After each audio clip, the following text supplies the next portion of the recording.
รู้ป่ะมึงอย่ามาโทษนู่นโทษนี่มึงอย่ามาโทษมึงโทษตัวมึงนั่นแหละเพราะมึงหมายไม่แดก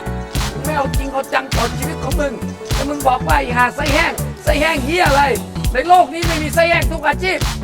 มึงรู้ไหมที่มึงไส้แห้งเพราะมึงแม่งโง่ไงมึงจะจอกไงมึงไม่เอาจริงไงไอ้เวรมึงอย่ามาบอกว่าไส้แห้งไม่มีไส้แห้งทุกอาชีพไม่มีไส้แห้งไม่ว่าอาชีพใดทั้งสิ้นที่มึงไส้แห้งเพราะมึงหมาไม่แดกมึงจะจอกไงฮ่า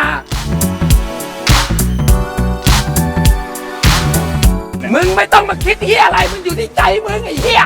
มันอยู่ในใจมึงสูงมึงก็รอดใจมึงกระจอกมึงก็จนเฮียมึงไม่ต้องมาคิดเฮียอะไร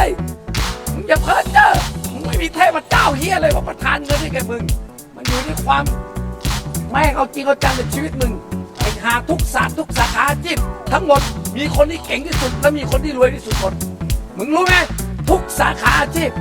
ทำไมมันเป็นได้ทำไมมันรวยได้ทำไมมันสำเร็จได้ทำไมไอ้เหี้ยนั่นอ๋อมีพระเจ้าช่วยมันเหรอที่หาแม่งช่วยตัวมันเองดังนั้นมึงอย่าเพ้อเจ้อ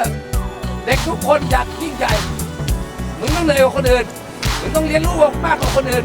มึงต้องทำงานมากกว่าคนอื่นมึงมีความฝันแล้วมึงทำความฝันมึงโดยใจของมึงยอมตายในการที่จะทำอาชีพนี้ให้สำเร็จกูทนได้กูอดทนได้กูไม่แดกได้